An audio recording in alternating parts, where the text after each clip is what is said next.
Hey everybody, welcome back to Kill Jester, and this is your host, Chase Daniel, and today we're analyzing statements of Cheryl Coe, who shot and killed her husband, Luke, in June 2021, and then told three completely different stories about what happened. This case is a masterclass in how guilty people's stories evolve when each version gets exposed as a lie, because Cheryl went from my gun went off by itself to I shot the intruder to it was self-defense, and the physical evidence destroyed all three of those versions. So let's give you the facts first. June 23rd, 2021, around 7:26 p.m., Newnan, Georgia, that's Coweta County, about 40 miles southwest of Atlanta. Cheryl Coe calls 911 claiming she accidentally shot someone in her bedroom. When deputies arrive, they find 48-year-old Luke Coe, Cheryl's husband, shot once in the armpit area with a 9mm pistol. Luke was still alive when deputies got there. They tried to save him, but he died at the scene. According to Cheryl's first story to the 911 operator, the gun just went off by itself. That's version 1. Then at the scene, talking to investigators, Cheryl changes her story. Now she claims she thought Luke was an intruder. She was asleep, someone burst into her dark bedroom, and she grabbed her gun and fired twice. She didn't know it was Luke until after she shot him. That's version number 2. Then at the police station the next day, Cheryl changes her story again. Now she admits she knew it was Luke. He was angry, yelling at her, dragging her out of the bed, so she tried firing warning shots to scare him away. That's version number 3. But here's what the medical examiner found.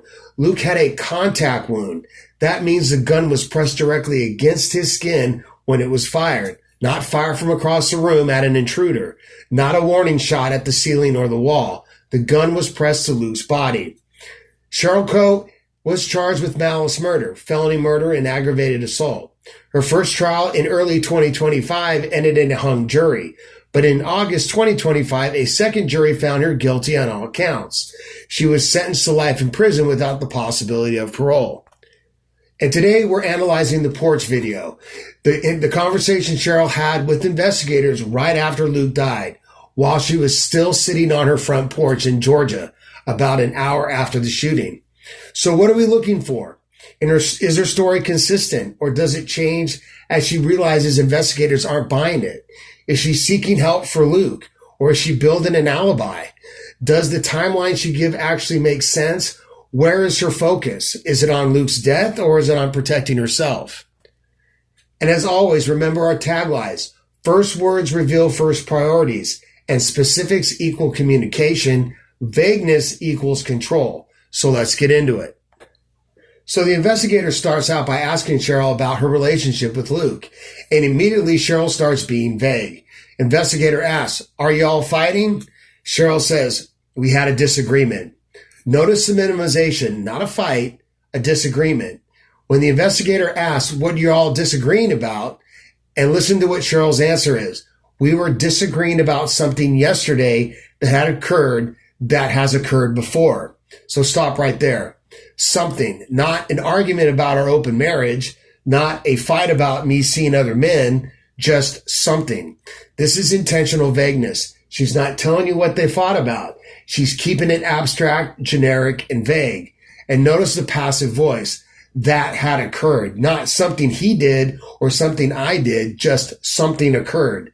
This is distancing language. She's removing herself from the conflict, making it sound like this issue just happened, or on its own, nobody's fault. When the investigator pushes something with somebody else involved, and Cheryl says, not particularly, this is a lie, because what we learned at trial is that Cheryl and Luke had been in an open marriage since 2020. And 2 days before the shooting, Cheryl texted Luke asking permission to see another man. Luke asked if she was planning to see a second man on the same day. Cheryl said yes, ending her message with LOL. Luke texts back with her response, turned his stomach. Cheryl then suggested they close the open marriage. Luke said no, he just wanted to add more rules. This was a huge fight, about their open marriage, but Cheryl wanted to see multiple men, about Luke feeling disrespected and jealous. And Cheryl's answer to somebody else involved is not particularly. That's not vagueness for privacy. That's deception. Because if this shooting was truly an accident or truly self-defense from an abusive husband, Cheryl would want investigators to know about the conflict. She'd want them to understand the context, the history of it. But she says not particularly. Why? Because she doesn't want investigators digging into the real reason for the fight, because that gives her motive. And motive is what turns accidents into murder. First words reveal first priorities. And Cheryl's first priority isn't honesty. It's keeping the real conflict hidden. So now watch what Cheryl does. She starts over-specifying mundane details. She tells the investigator, I came in, I drank several Angry Orchards, I put the wild turkey back in the freezer, I put the groceries up, I went out and I got an Angry Orchard and I sat on the back porch. Then she adds, I always sit out on the back porch every day because I'm in a mask for 8 hours a day and I always sit out there and have a few beers. I have a few Captain Morgans and Dr. Pepper, or Angry Orchard is what I had tonight. Notice what she's doing here. She's building a timeline. She's establishing routine. She's over-explaining normal, mundane activities. Why does the investigators need to know about the wild turkey in the freezer? Why does it matter that she puts groceries away? Why does she need to explain that she always sits on the back porch after work? Because guilty people over-explain normalcy. They want you to see how ordinary something was, how routine, how nothing was out of the ordinary. But innocent people don't do this. When you accidentally shoot your husband, you don't tell the investigator about putting groceries away. You say, I shot Luke. I didn't mean to. Oh my God, is he all right? But Cheryl is constructing a narrative. She's building a timeline where everything was normal, routine, and predictable. This is what we call scripting. She's rehearsed this. She knows what she wants investigators to believe about her evening, and she's delivering it. And notice she specifically her drinks, several Angry Orchards, a few Captain Morgans and Dr. Pepper, or Angry Orchard. Why? Because she's setting up an excuse. I had too much to drink. That's the foundation for I didn't know what I was doing. She's laying groundwork for her defense before anyone even asked her. That's not how innocent people talk. That's how planners talk. So now Cheryl moves on to her medications. And again, watch the overspecification. She tells the investigators, I went in and took my medicine. I take Klonopin and I took Phenerin. The Phenerin I take for my migraines. I took my Pitosterone, which is for my hormones. When she adds, the Klonopin I take because I can't sleep through the night and it helps me go to sleep. I can't turn my brain off. And then I got into bed, I turned the TV on because I was in there by myself. And when I'm by myself, I feel better with the TV on. Notice, nobody asked her to list her medications. Nobody asked her, she takes each one. Nobody asked about the TV, but she's volunteering all of this. Why? Because she's building her impairment defense. I had too much to drink. I took sleeping medication. I was drowsy. I couldn't think straight. This is preemptive excuse making. And notice how specific she is. Not just, I took my medication. She names each medication. She explains what each one is for. She tells you about her sleep problems, her migraines, her hormones. This level of detail isn't because she's being helpful. It's because she needs you to believe she was impaired, confused, not thinking clearly. Because if you're thinking clearly, you don't shoot your husband twice and call it an accident. But if you're drunk and medicated, then maybe it was a mistake. Maybe you weren't responsible. That's what she's setting up. And real victims of accidents don't do this. They don't carefully construct a timeline for their alcohol consumption and medication intake. They're focused on the victim, on what happened to their loved one. But Cheryl is focused on herself, on explaining why she shouldn't be held responsible. That's not an accident. That's a defense strategy. So now we get to the shooting itself, and listen to how Cheryl describes it. She says, I fell asleep and then I heard somebody come in the door yelling. I was just reaching for my nightstand and grab my gun because that was the only thing I needed to do. The investigator asks, so you grabbed a gun and then what? Cheryl says, I shot twice. I figured out was him after I shot him, and he told me I had shot him. Investigator, did you see him? No, the bedroom door was closed. Let's break this down. First, notice the timeline. She claims she fell asleep, then heard somebody coming in yelling, then grabbed her gun. Somebody, not Luke, not her husband, somebody. This is distancing language. Even if her description of the shooting, she's dehumanizing Luke. He's not a person. He's somebody. Second, notice the justification. That was the only thing I needed to do. She's justifying the shooting before explaining what happened. I had to grab the gun. It was the only thing to do. Innocent people don't justify their actions while describing them. They describe what happened and let you decide if it was reasonable. But guilty people justify as they go because they know their actions need explaining. Third, notice the passive voice. I shot twice. I figured out it was him. Not, I realized I shot Luke. Not, oh my God, I just shot my husband. Just, I figured it out. It was him. Figured out. Like solving a puzzle. No emotion, no horror, just figuring things out. And then he told me I had shot him. Again, passive. I had shot him. Not, I shot him. The action is distanced, removed, and it's clinical. This is how guilty people talk about their crimes. They remove themselves from the action. They make it sound like something that happened rather than something they did. And finally, the door. She says the bedroom door was closed. She couldn't see anything. But wait, if the door was closed, how did somebody come in? The door would have to open for someone to enter the room. This is an inconsistency, and it's one of the many we'll see as her story evolves. So now listen to how Cheryl describes what happened after the shooting. She says, I shot the gun twice, and the second time he said I shot him. And I realized it was him when I heard him speak. Then I grabbed the towels and tried to figure out where I shot him, and then I called 911, and they told me to put the towels where it was. And I couldn't see where it came out anywhere, so I put pressure on it like they told me to. Notice the detachment. I shot the gun, not I shot Luke. The gun is the subject. The action is distance from the victim. He said I shot him. No panic. No, oh my God, what did I do? Just reporting what he said. I tried to figure it out where I shot him. Like she's troubleshooting a problem, figuring things out. There's no emotion. I put pressure on it. Not I tried to save him. Not I was terrified he was going to die. Just I put pressure on it. This is clinical language, detached language. Language that removes emotion from a traumatic event. And real people in real trauma don't talk like this. They say, I was screaming and I couldn't stop shaking. I thought he was going to die. But Cheryl sounds like she's describing a medical procedure. Calm, methodical, and detached. Why? Because she's not experienced this as trauma. She's narrating a story she needs to sound believable.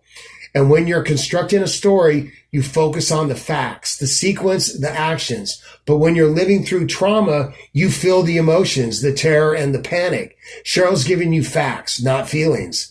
That tells you this isn't a trauma memory. This is a constructed narrative. So next, now the investigator does something brilliant. He tests Cheryl's timeline.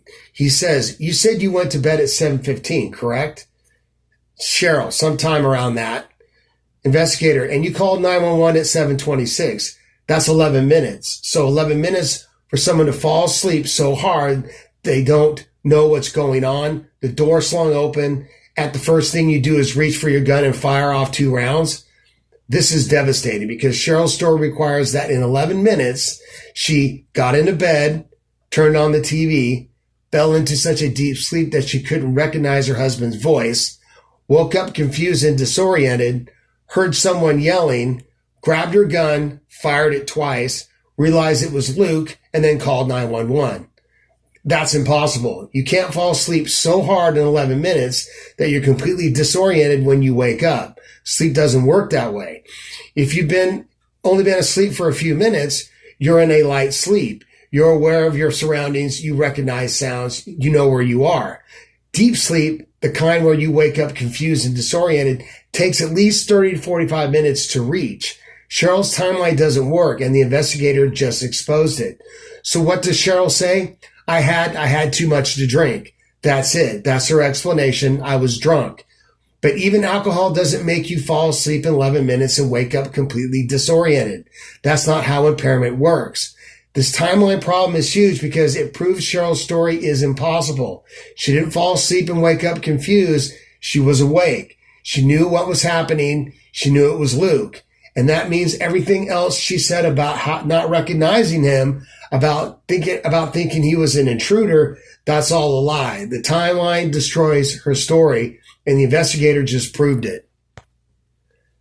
And now, so after the investigators have poked holes in her story, after the timeline doesn't work, after nothing adds up, Cheryl changes her story completely. She says, he came in, the door opened, and he was yelling at me. He was yelling and throwing things and grabbed hold of me and told me if I wasn't going to talk to him, that I had to go to sleep in another room. Wait, what? Now, she's admitting she knew it was Luke. She heard him yelling. She knew he was in the room. This is a complete reversal from I didn't know it was him until after I shot him.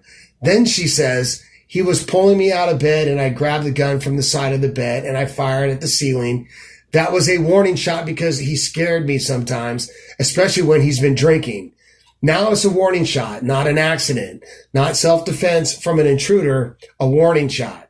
She's changed her story entirely from I didn't know who it was to I knew it was Luke and I fired to scare him. And the investigators catches this immediately. He says, so now you're telling me somebody slung open the door and it didn't say anything until you fired the second shot.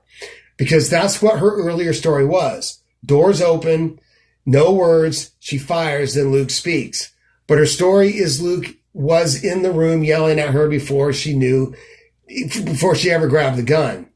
These are two completely different stories, and Cheryl just told both of them in the same interview. This is what guilty people do. When one story doesn't work, they try another one, and another, and another. But the truth doesn't change, only lies change. And Cheryl's lies keep changing because none of them match the physical evidence. The contact wound proves the gun was pressed to Luke's body when fired. Not fired at the ceiling, not fired across the room, pressed to his skin. Cheryl's story, all three of them are lies, and the evidence proves it. So let's go over Cheryl's three different stories. And at the bottom in the description, there will be a link to this interview that you can see her porch interview all the way through. It's about 40 minutes, and I'll leave that for you there as well. So let's summarize these three versions. Version 1, the 911 operator. My gun went off by itself, an accident. Version 2, two investigators at the scene. I shot an intruder. I didn't know it was Luke until after the bedroom door was closed, blackout curtains, couldn't see anything, didn't recognize his voice. Version 3, two investigators at the police station. Luke was yelling, dragging me out of bed. I fired warning shots to scare him away. She knew it was Luke. She fired intentionally to make him stop. Three completely different stories, and here's what the physical evidence shows. Luke had a contact wound. The gun was pressed directly against his skin when it was fired. That destroys all three versions. It wasn't an accident. The gun didn't go off by itself. It wasn't fired at an intruder across the dark room. The gun was touching Luke's body. It wasn't a warning shot at the ceiling or the wall. The gun was pressed to Luke's skin. The medical examiner's testimony destroyed every story Cheryl told, and that's why the jury found her guilty. So let's summarize the deception indicators we've identified in Cheryl Coe's statements. Number 1, vagueness about the fight. We were disagreeing about something, not particularly about someone else being involved. She's hiding the real conflict, the open marriage fight, because it gives her motive. 2, over specification of mundane details. Wild turkey in the freezer, groceries, sitting on the back porch. I always sit out there every day. She's building a timeline, establishing normalcy, making everything sound routine. This is scripted behavior. 3 is preemptive excuses. She lists her medications and alcohol consumption before anyone asks. She's setting up her impairment defense. I had too much to drink. I took sleeping pills. I couldn't think straight. This is excuse making, not explanation. 4, passive voice and distancings. I shot the gun, not I shot Luke. He said I shot him, not I just shot my husband. She's removing herself from the action. making it sound like something that happened rather than something she did. Impossible timeline, 11 minutes going from to the bed to calling 911. You can't fall asleep, deep sleep in 11 minutes. You can't wake up so disoriented you don't recognize your husband's voice. The timeline proves she was awake and knew what was happening. Story evolution, accident to intruder to self-defense. 3 completely different versions. And each new version comes when the previous one gets exposed as impossible. This is what guilty people do. They keep trying new stories until one sticks. Fake hysteria at the scene. Deputies noted spending an hour with Cheryl outside and seeing 0 tears. She was performing grief, but there was no real emotion. One deputy said she had to be pulled off the ground to talk to investigators. That's performance, not genuine trauma.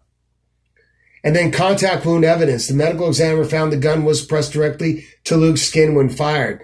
This destroys every version of Cheryl's story. It proves this wasn't an accident, wasn't fired at an intruder from across the room, and wasn't a warning shot. This was intentional, deliberate. It was murder. So the deception scale is 10 out of 10. Here's what I believe happened based on these statements and the evidence. Cheryl Coe and Luke hadn't been fighting for 2 days about their open marriage. Luke was jealous.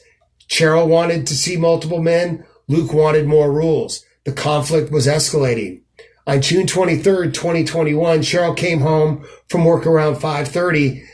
Luke was in his shop working on a motorcycle. His son was there. Everything seemed normal. But Cheryl was angry. She'd been thinking about this fight all day. She drank several hard ciders. She took her medications and she waited. At some point that evening, Luke came into the bedroom. Maybe he wanted to talk. Maybe he was angry. Maybe he raised his voice. And Cheryl grabbed the 9mm pistol from her nightstand and shot him. Not warning shots, not self-defense, not shot him because she was angry and this fight wasn't going to end the way that she wanted.